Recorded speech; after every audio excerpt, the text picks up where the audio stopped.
નમસ્કાર મિત્રો, આજના ડાયરેક્ટ ઇનડાયરેક્ટ સ્પીચના વિડિયો લેક્ચરમાં આજે આપણે એક નવા વાક્ય પ્રકાર વિશે વાત કરવાના છે, જે વાક્યનું નામ છે એક્સક્લેમેટરી સેન્ટેન્સ, જેને ગુજરાતીમાં આપણે ઉદ્ગારવાચક વાક્ય કહીએ છીએ. અને એ ઉદ્ગારવાચક વાક્યથી આપણે બધા પરિચિત છીએ. આપણે ઘણી વખત ઉદ્ગારવાચક વાક્ય હોય છે એના અંતે આવી રીતે ઉદ્ગાર ચિહ્નની જે નિશાની હોય છે એ જોયેલી છે.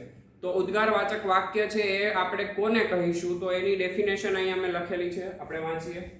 Exclamatory sentences express a sudden outburst of some emotions such as joy, sorrow, contempt, regret, surprise, etc. કે એક્સક્લેમેટરી સેન્ટેન્સ એટલે ઉદ્ગારવાચક વાક્યો છે એ શું દર્શાવતા હોય છે. તો ઉદ્ગારવાચક વાક્ય છે એમાં લખેલું છે express a sudden outburst of some emotions એટલે ભાવો, કે આપણા જે મનમાં ભાવો રહેલા છે એ જુદા જુદા ભાવને દર્શાવવા માટે આપણે ઉદ્ગારવાચક વાક્યનો ઉપયોગ કરતા હોઈએ છીએ. તો એ ઇમોશન્સ છે એટલે કે એ ભાવ છે કયા કયા ઇમોશન્સ છે, તો કે જોય એટલે આપણે ખુશીમાં હોઈએ ત્યારે, સોરો દુઃખ હોય ત્યારે, કન્ટેમ્પ્ટ એટલે થશે તિરસ્કાર, આપણે કોઈકના પ્રત્યે નફરત કે તિરસ્કારની ભાવના પ્રગટાવવી હોય, આપણે દર્શાવવી હોય આપણી તિરસ્કારની ભાવના, તો આપણે એ રીતે વાક્ય આપણે લખીએ છીએ. ત્યાર પછી છે રિગ્રેટ એટલે પસ્તાવો, સરપ્રાઈઝ એટલે આશ્ચર્ય, એટસેટ્રા. આવા ઘણા પ્રકારના ઇમોશન્સ છે એ આપણે આપણા દર્શાવતા હોઈએ છીએ. તો એ ઇમોશન્સ દર્શાવવા માટેનો જે વાક્ય પ્રકાર છે એ કયો છે? Exclamatory sentence.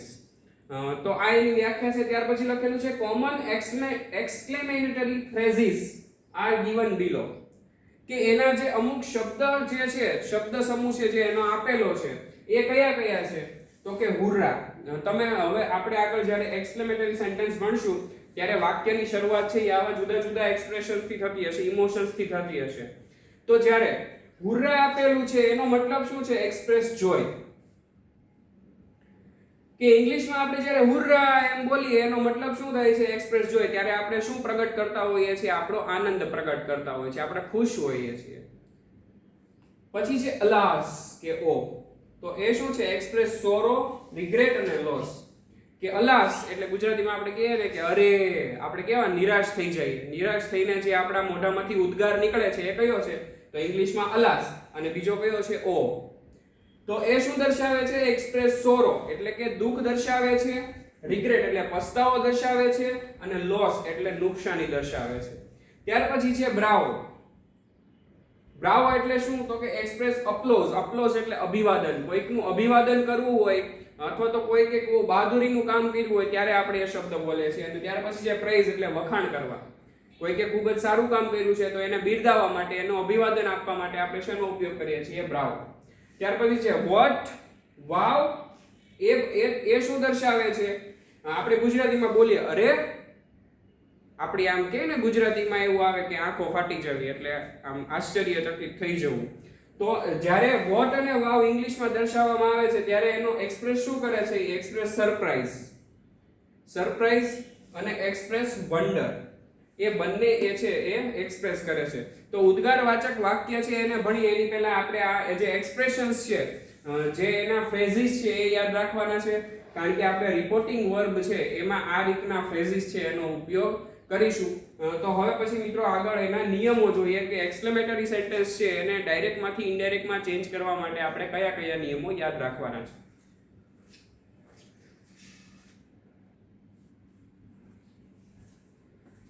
તો મિત્રો એક્સક્લેમેટરી સેન્ટેન્સ છે એને જ્યારે આપણે ડાયરેક્ટમાંથી ઇનડાયરેક્ટમાં ચેન્જ કરવાના છે ત્યારે આપણે આ પ્રમાણે જે નિયમો અહીંયા લખ્યા છે એને ધ્યાનમાં રાખવા પડશે. તો આપણે ખૂબ જ સરળતાથી ડાયરેક્ટમાંથી ઇનડાયરેક્ટમાં ઉદ્ગારવાચક વાક્યને ફેરવી શકીશું.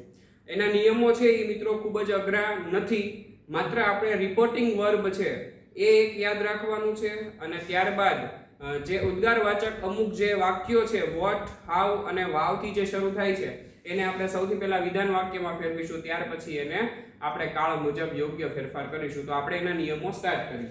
સૌથી પહેલો નિયમ છે વાક્યમાં રહેલા ઇમોશન્સને આધારે રિપોર્ટિંગ વર્બમાં ફેરફાર થાય છે. એટલે વાક્યની શરૂઆત જે પ્રકારના ઇમોશન્સથી થતી હશે એ પ્રકારે આપણે એનું રિપોર્ટિંગ વર્બ છે એ ચેન્જ કરવું પડશે. જો વાક્યની શરૂઆત હુર્રાથી થાય છે તો આપણે સીધું શું લખવાનું છે? they exclaim with, અને હુર્રાથી થતી હોય તો શું લખવાનું? joy. એનો મતલબ શું છે કે દરેક વાક્યમાં તમારે રિપોર્ટિંગ વર્બ તરીકે exclaimed with એટલો જે ફ્રેઝ છે એ તમારે કોમન રહેશે. પછી જો વાક્યમાં ખુશીની વાત હોય તો joy, દુઃખની વાત હોય તો exclaim with sorrow, પછી આશ્ચર્યની વાત હોય તો exclaim with wonder. અહીંયા આની પછીના જે શબ્દો છે એમાં ચેન્જીસ થતા રહેશે, પણ અહીંયા સુધીનો જે ફ્રેઝ છે એ તમારે દરેક રિપોર્ટિંગ વર્બ છે એમાં સેમ રહેશે જ્યારે ઉદ્ગારવાચક વાક્યની વાત હોય ત્યારે. તો તમારે રિપોર્ટિંગ વર્બ તરીકે આટલું શું ફિક્સ રાખવાનું છે? exclaimed with. પછી તમારે ઇમોશન્સ પ્રમાણે પાછળનો જે શબ્દ છે એ મૂકવાનો છે. જો વાક્ય તમને આપેલું છે એમાં ખુશીની વાત હોય તો exclaim with joy, દુઃખની વાત હોય તો exclaim with sorrow, આશ્ચર્યચકિતતાની વાત હોય તો exclaim with wonder. આવી રીતના ફ્રેઝ છે તમારે પાછળ બદલતા જવાના છે. ઓકે, ત્યાર પછીનો બીજો નિયમ છે વાક્યમાં રહેલું ઉદ્ગાર ચિહ્ન નીકળી જાય છે તેની જગ્યાએ પૂર્ણ વિરામ લાગે છે.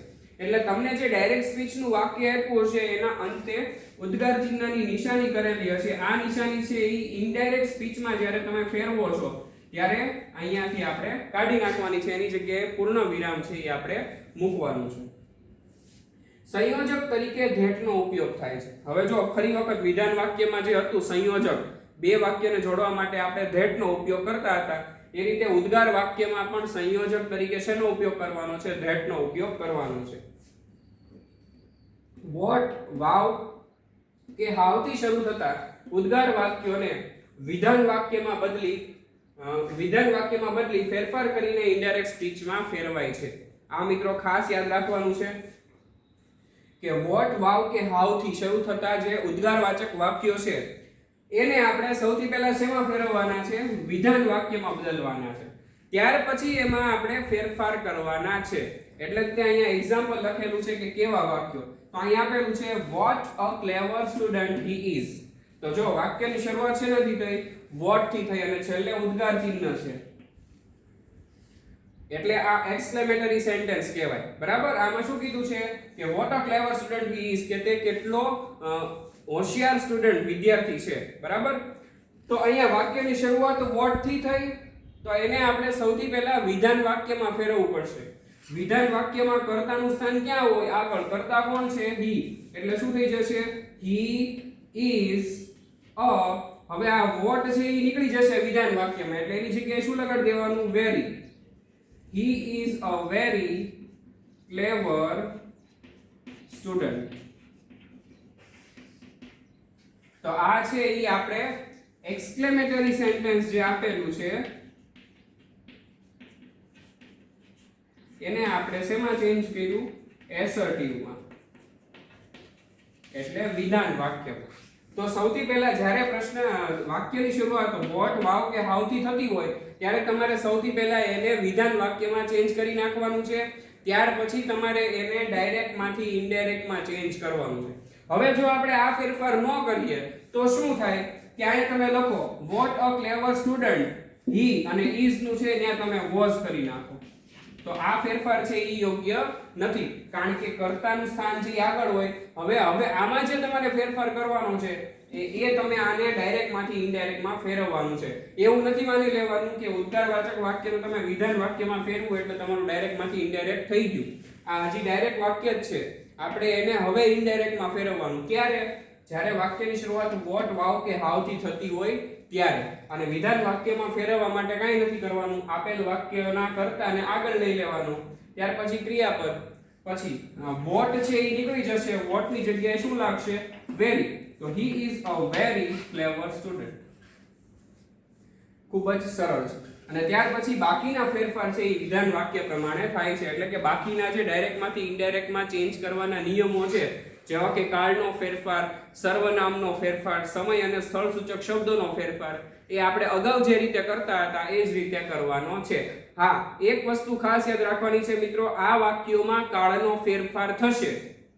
અગાઉ જે આપણે આજ્ઞાર્થ વાક્ય જોયા હતા એમાં આપણે જોયું હતું કે કાળમાં ફેરફાર થતો ન હતો, પણ આ ઉદ્ગાર વાચક વાક્ય છે એમાં કાળનો ફેરફાર થશે, એટલે આપણે કાળ ચેન્જ કરવાનું જે કોષ્ટક છે એ તમારે યાદ કરવું પડશે. તો હવે આપણે મિત્રો એના થોડાક વાક્યો જોઈએ. વાક્યોને ચેન્જ કરતા કરતા આપણે એક્સક્લેમેટરી સેન્ટેન્સ છે એને શીખીએ.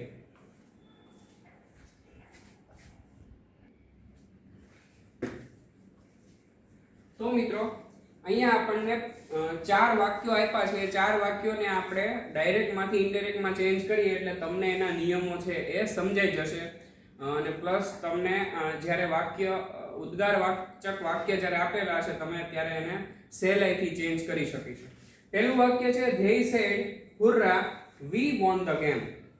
એટલે પહેલું વાક્ય છે એમાં શું કહે છે? they એટલે કે તેઓ બોલે છે. જો કોને કહે છે એવું ખબર નથી, એટલે અહીંયા આપણને માત્ર રિપોર્ટર આપ્યું છે, સાંભળનાર વ્યક્તિ આપ્યો નથી. they said hurrah we won the game. તો હવે સૌથી પહેલા આપણે શું કરવાનું છે? તો કે રિપોર્ટર જે આપેલા હોય એને લખી નાખવાનું they. હવે said છે એનું આપણે શું કરવાનું છે? તો કે આપણે સૌથી પહેલો નિયમ જોયો તો કે exclaimed with એવો ફ્રેઝ આપણે લખવાનો. they exclaimed with, આટલું તો કોમન આવશે, exclaimed with, બરાબર. ત્યાર પછી હવે આપણે ઇમોશન્સ છે એના આધારે પછીનો શબ્દ મૂકવાનો છે. હવે વાક્યમાં જો આ જે ડબલ ઇન્વર્ટેડ કોમા પછીનો જે પહેલો શબ્દ છે એ શું આપ્યો છે? હુર્રા, we won the game. તો હુર્રા શબ્દ છે એનો આપણે હમણાં કોષ્ટક જોયું હતું આગળનું કે હુર્રા શબ્દ આપેલો હોય તો એ શું એક્સપ્રેસ કરે છે? તો કે જોય, એટલે ખુશી વ્યક્ત કરે છે. તો એટલે આપણે અહીંયા they exclaim with પછી શું લખીશું? joy. they exclaim with joy. અહીંયા આપણું વાક્ય છે અહીંયા સુધીનું એ પૂરું. હવે આ વાક્યને જોડવા માટે સંયોજક તરીકે શેનો ઉપયોગ કરવાનો છે? that નો. તો they exclaimed with joy that. હવે બાકીના જે ચેન્જીસ હતા એ જ રીતે કરવાના જે આપણે અગાઉ પહેલા વિધાન વાક્યમાં કરતા હતા. તો we won the game છે એ કયા કાળનું વાક્ય છે? સાદા ભૂતકાળનું. સાદો ભૂતકાળ છે એ શેમાં ચેન્જ થાય? તો કે પૂર્ણ ભૂતકાળમાં. અહીંયા won આપેલું છે એ શેનું રૂપ છે? V2 નું. તો V2 won આપેલું છે તો એનું શું થશે? had won, બરાબર. had plus V3 એટલે we won the game છે તો એમાં સૌથી પહેલો v નો ફેરફાર કરવો પડશે આપણે. તો કે v છે એનો ચેન્જીસ કોના પ્રમાણે થશે? સાંભળનાર બોલનાર પ્રમાણે. એટલે v નું શું થઈ જશે? they. they exclaim with joy that they, પછી won છે એનું શું ચેન્જ કરવાનું? had won the game. અને છેલ્લે શું આવશે? પૂર્ણ વિરામ. તો વાક્ય ફરી વખત સમજીએ. they exclaimed with joy that they had won the game. ફરી વખત સમજાવો. they છે એ શું છે? બોલનાર છે, રિપોર્ટર છે, એટલે એને આપણે એમને રાખ્યા. હવે said છે એની જગ્યાએ રિપોર્ટિંગ વર્બમાં આપણે ફેરફાર કરવાનો છે કારણ કે ઉદ્ગારવાચક વાક્ય છે.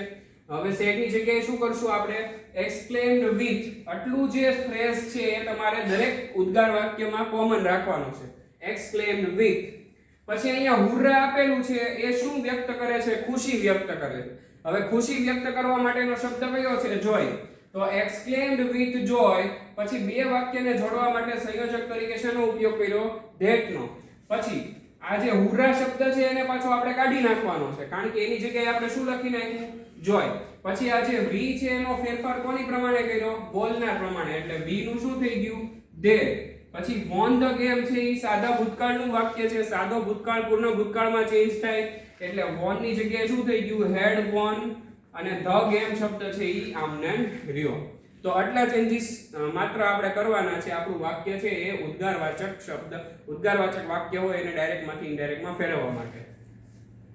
ત્યાર પછીનું બીજું વાક્ય છે he said alas I failed in the test. તો હવે સૌથી પહેલા શું કરીશું? બોલનાર વ્યક્તિ છે એને લખી નાખશું. he said છે તો આપણે શું લખશું? he exclaimed with. આટલું વાક્ય તો કોમન આવશે દરેકમાં, exclaimed with વાળું, બરાબર.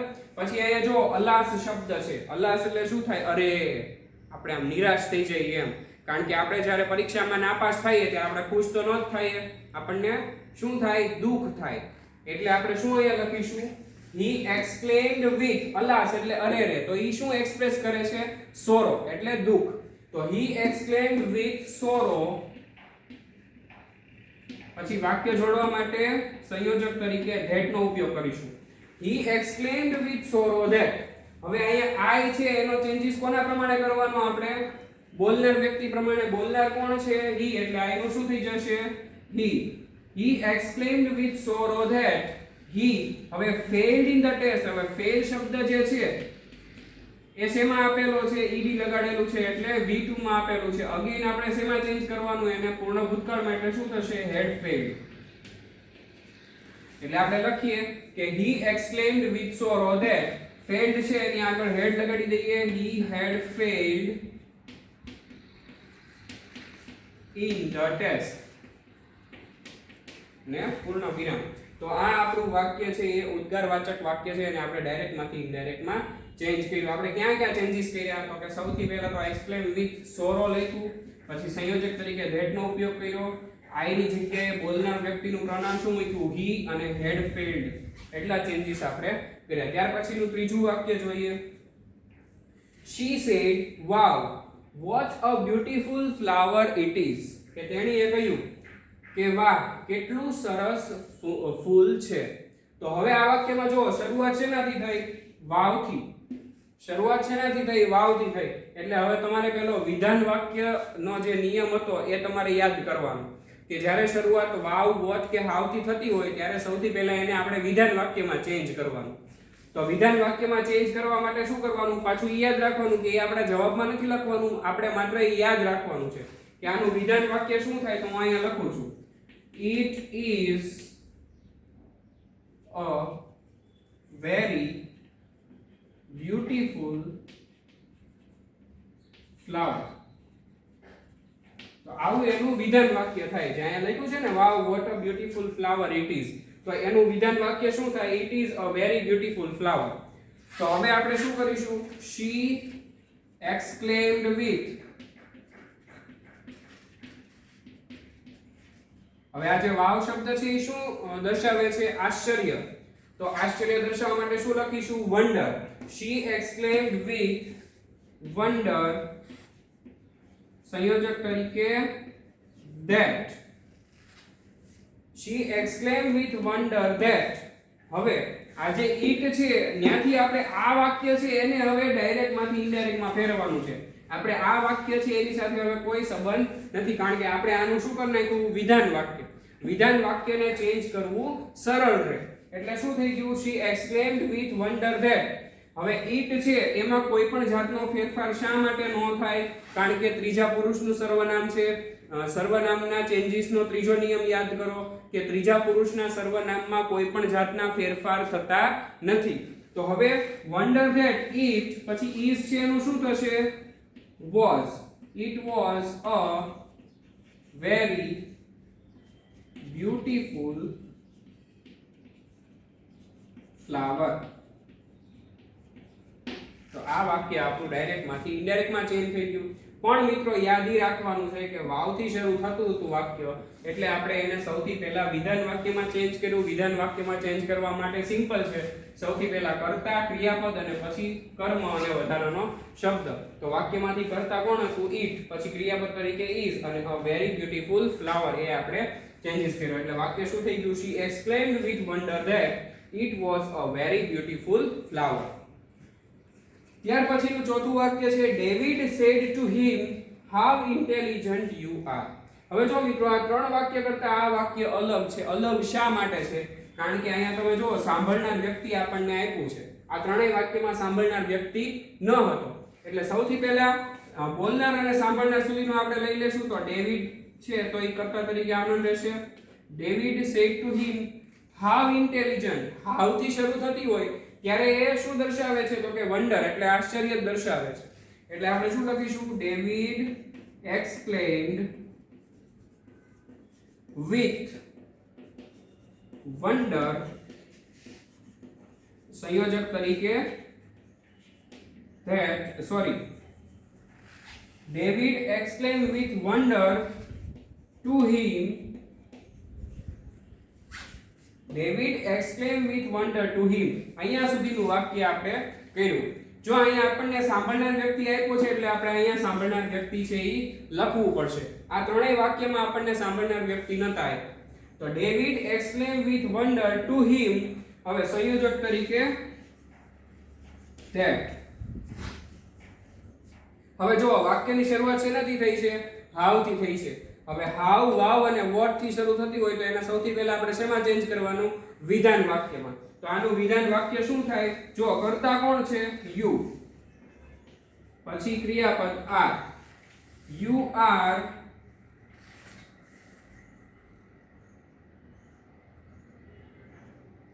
a very